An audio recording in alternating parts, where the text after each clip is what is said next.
Can a single update save the Ferrari season? Or are we witnessing another broken promise in Maranello, now with Hamilton behind the wheel? Lewis hasn't taken it to make it public. His statements after the Canada Grand Prix were a raw reflection of his accumulated frustration. The sixth position he obtained was not just a bad result. It was the evidence of a car that does not respond to its orders, which forces him to fight more against the chassis than against his rivals. We need updates to fight against the boys from the front, he said in a phrase that resonated as an internal ultimatum. It was not a diplomatic request. It was a warning shout towards Maranello engineers. Because for Hamilton, being behind is not acceptable, especially when your legacy is at stake. The SF25 has proven to be a difficult car to understand, both for the team and for its star pilot. Lewis has revealed that car behavior is erratic, particularly in slow curves. You go to the low-speed curves and wait. You don't want to turn, he said with a mixture of disbelief and resignation. These types of statements are unusual for Hamilton, known for maintaining a measured profile even in times of crisis. But now, with more than 2 decades of experience behind him, he knows how to recognize when something is fundamentally bad. And in this case, it is. The car does not rotate, it does not convey confidence to the front axis, and is not balanced in the way a pilot needs to attack aggressively. In addition, Hamilton has gone further by criticizing the inconsistency of the aerodynamic package. In several free training sessions, Ferrari has had basic problems of technical reliability. More often we pass through the FP1 and then in previous races the FP2 is not so good because there is something wrong with the car, such as the floors do not work or the rear wing stops working, he confessed. This not only generates loss of performance, generates distrust.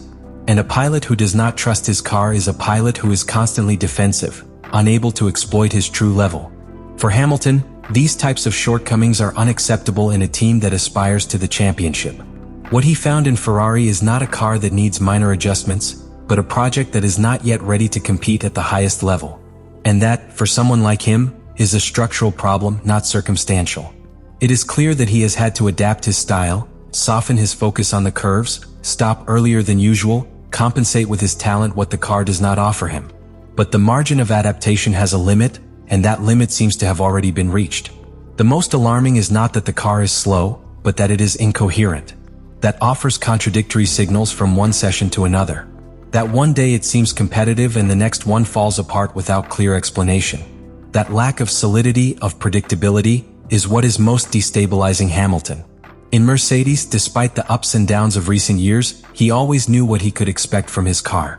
In Ferrari, each race is an experiment, and that mined the moral of any champion. Ferrari has felt the blow. Hamilton's statements not only caused media echo, they stirred Maranello's foundations. What seemed like a progressive evolution of the SF25 became, suddenly, a first-order technical urgency. And the pressure did not come from a journalist or the fans, he came from within. Lewis Hamilton himself. Given the situation, the Italian team has had to drastically accelerate its update program, redrawing priorities in its development and assuming risks that it would normally avoid at this point in the championship. Fred Vasseur, team director, confirmed that the original plan was to introduce an important aerodynamic package just before the Great Britain Grand Prix. However, given the situation of operational crisis and the increasing discontent of Hamilton, some of those key updates could advance and make their debut already in Austria. It is not just a technical decision, it is an internal political maneuver. Ferrari needs to show that he is willing to listen to his star pilot. And he is doing it with a blunt technical response. The most prominent and complex update that Ferrari is underway is the modification of the rear suspension system. This element has been intensive work in the simulator and bank tests, with the aim of offering a more stable platform in high-speed curves, one of the most critical points of the current SF25. Why is this car area so important? Because that is where many of the forces that stabilize the car during lateral load changes. And if the suspension does not respond precisely, the entire aerodynamic balance of the car falls apart. The suspension review is not a minor change. It requires racing geometries, redesigning components and revalidating all the tuning of the car. And all this must be done under pressure without compromising track reliability. But the team believes that this modification will allow them to operate in a wider window of filming height. That means that they can be more aggressive with aerodynamic load without suffering rebounds or stability losses. In simple words, it will allow the SF25 to make better use of its own aerodynamic potential, something that until now has been a breeding promise. In addition to this new suspension, Ferrari is developing a new soil that could also be ready for Austria. The soil is the heart of the soil effect, which since the reform of the technical regulation in 2022 has become the main aerodynamic load generator into a Formula One. A good soil can completely transform the behavior of a car, from speed into rapid curves to efficiency in lines. The SF25 has been inconsistent in this sense, and part of the problem has been the extreme sensitivity of the flat background to small variations of height and temperature. With this new design, Ferrari hopes to reduce that sensitivity, offering a more predictable basis for its pilots. The interesting thing is that this change of course in the technical program has also had internal implications. The aerodynamics department has postponed other modifications that were planned to prioritize these improvements in suspension and soil.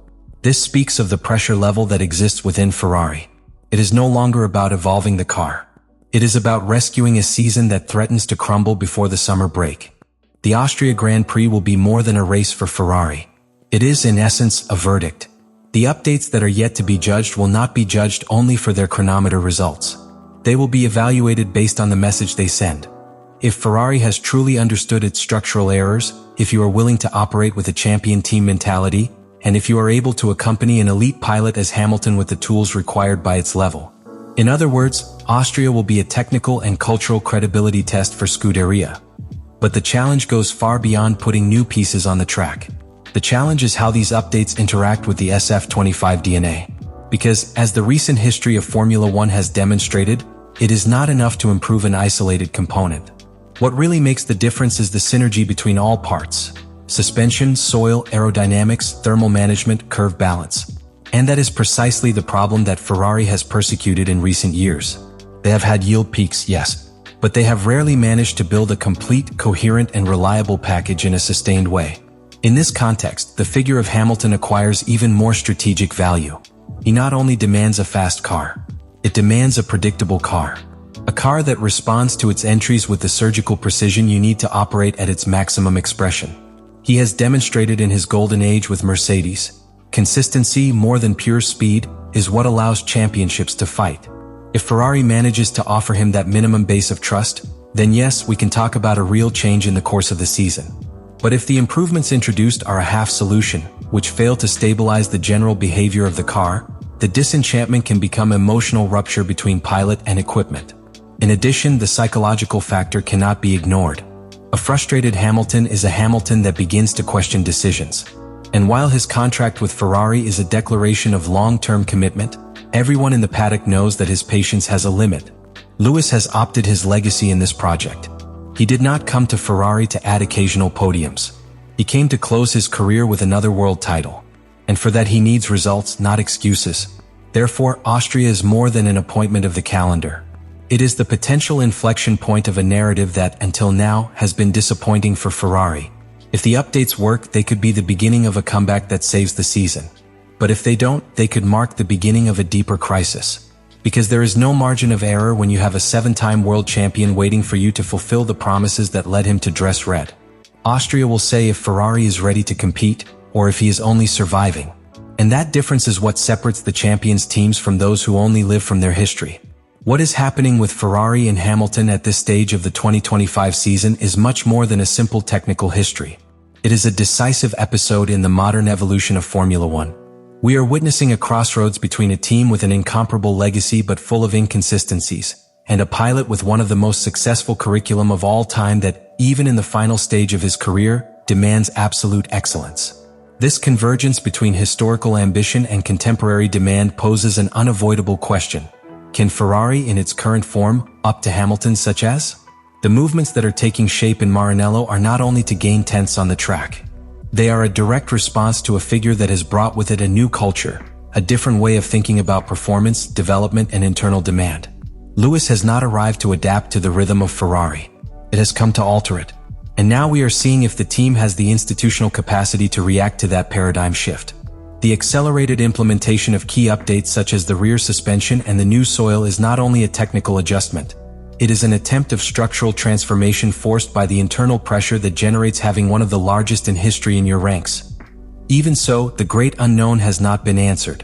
Because if something has taught Formula One over and over again, it is not enough. You can have the best engineers, the best simulator, the best resources, and yet to fail if there is no coherence between the areas, if the decisions are not made with strategic clarity, or if the internal pressure ends up blocking the development. Therefore, what happens in Austria will be observed with magnifying glass. Each free session, each classification return, every data that emerges from telemetry will be interpreted not only in sports key, but as a Ferrari's ability thermometer to evolve with criteria and ambition. If Ferrari manages to demonstrate that he can listen, adapt, and respond intelligently, then this will be remembered as the moment in which he began writing a new stage. A more professional, more pragmatic, more focused. But if the promises fall again, what will remain is an uncomfortable echo, that of a historical opportunity that faded between evergreen errors. And now it's your turn. What do you think of the updates that Ferrari is about to introduce? Do you think they will be enough for Hamilton to meet the victory and start dreaming of the championship? Leave it to the comments.